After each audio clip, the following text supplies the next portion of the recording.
Hey, welcome back to the Mountain Morning Show. We are talking wildflowers this morning, and there's some really great stuff happening this weekend, like we mentioned before.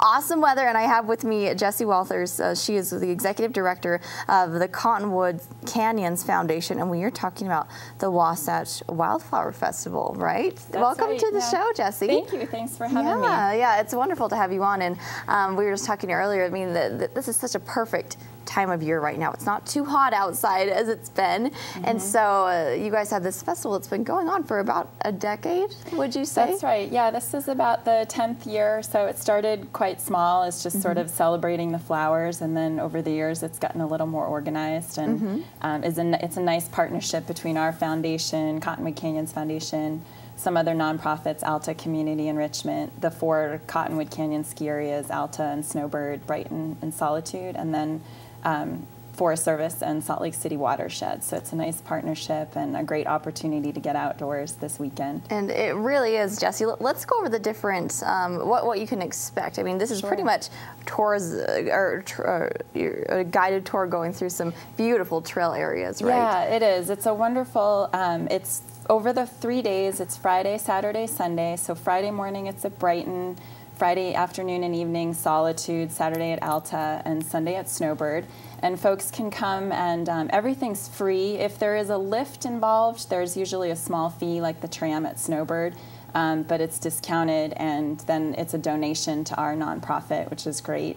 It supports work in the canyons.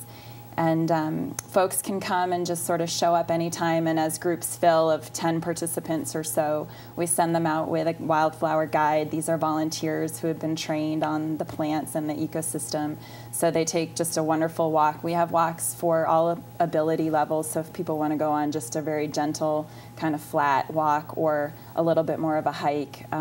We stay out for about an hour, so we have special walks for families and kids that are geared for those special activities that are fun for kids. So. Good. So tell me, what can you expect going on one of these hikes?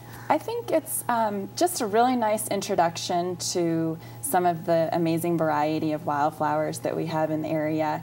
In the Wasatch, because it's quite a drastic climb in elevation, so it creates a lot of variety between the elevation and the slope aspect and the angle.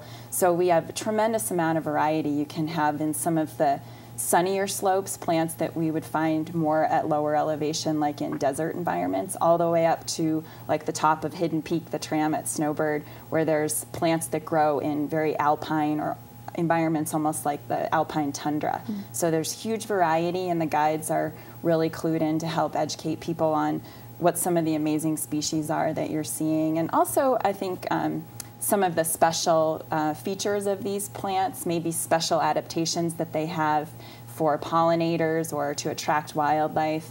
And then hopefully a little bit of background on the watershed. All of these lands where the tours take place are within our national forest and within the watershed, the drinking water supply. So we provide a little bit of background in some of the history, and also some ways to ensure that these flowers are there forever, some ways to protect them, and maybe visit these places in a sensitive way so that we make sure they're there for us to enjoy. And Jessie, I know you mentioned, part of these hikes is teaching people, and especially kids, what to do and what not to do when you're on a hike and you see a pretty flower. Kind of go into that a little bit. Absolutely, yeah. I think that's important, and that's a big focus on the kids' walks. We have some really fun, beautiful, kind of handmade activities that are designed for that, to really teach us that to ensure that the flowers are there forever, to not pick them, to tread very lightly, stay on trails. Even if we're tempted to venture off the trail to take a photograph, we really encourage people to be very sensitive about it. And something, we here in the Wasatch, it's one of the reasons why we love to live here is the access to the mountains. But because it's so close to Salt Lake City and big urban areas, there's so many of us going to the mountains every day that there's a lot of use and a lot higher impact than in a lot of other areas. So really encouraging people to be real careful, stay on the trails. And we do that with kids, encourage them to understand how what the flowers need to grow, that they need soil and water and sunlight and pollinators and all the things in the environment, so that if we pick them and remove them, they don't have an opportunity to grow, and they don't support wildlife like moose or elk or other things that might be eating them as part of that ecosystem. So encouraging people to take pictures or tell stories or paint things or something to remember what they're seeing, or to share that experience with other folks, rather than removing a bouquet of these amazing plants. And I think part of that, I mean, even when I'm out there, I think, oh, I can get a bunch of these and it won't matter because it's just one of me. But when everybody's doing that, it does add up and makes an impact depending on how popular the area is. Exactly, and that's exactly the right point. That we are in one of the most highly visited portions of national forest in the country. So it's always important for us to remember that it's never just us. It's us times tens of thousands of people that go there. So we might not think that our action on its own might not be that dramatic, but times all these others that are going there, that's exactly right. So being as careful, kind of practicing leave no trace kinds of ways of visiting is exactly right. Good. And along with that, you have some wonderful volunteers that are helping out. Tell me about them and what they get to do. Yeah, our foundation, Cottonwood Canyons Foundation, without a doubt, is the heart and soul are the volunteers. We have a really small staff, but we have over 100 really dedicated volunteers that really are the ones that staff a lot of our education programs. So the guides for the Wildflower Festival are volunteers who give quite a bit of time to train and learn the plants, and then lead these tours. And many of them work in the natural resource field or have a really relevant background. So many of them bring quite a few strengths, as from their professional life to the tour, and they love to participate in this, to give back. They love being out there, so they love the opportunity to give back to the mountains, and they give quite a bit of time. And most of our programs, we lead snowshoe tours in the winter and field trips for kids, and many of those are staffed by volunteers too. So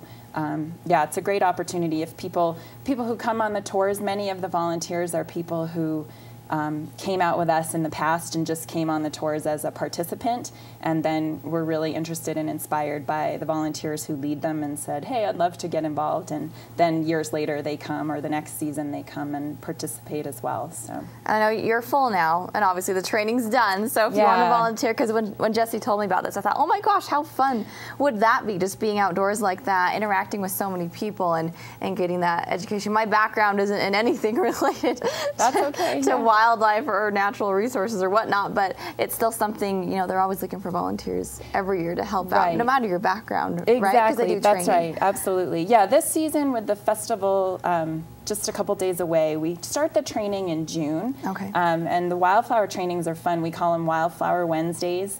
And starting in early June, we just go out for hikes in the canyons on Wednesday evenings and learn the plants. And exactly, some people are coming from a background where they have some experience or education in that field, but other people not at all, and they just have a great enthusiasm or love for the area or for the wildflowers or photography, or so we take a whole range. You don't have to know anything about them coming into it. We'll train you, and there's a whole range of ways you can participate. On the first year, for folks that volunteer, sometimes we let them shadow a more experienced guide or something, so we try not to throw people into that. But yeah, if people are interested in volunteering, they're welcome to contact us, because we, both for the festival next year or for other education programs throughout the year. And I should say too, we do have, for the volunteers that staff some of these programs and give a bigger commitment, and quite some time, but we also have volunteer opportunities if people just want to give for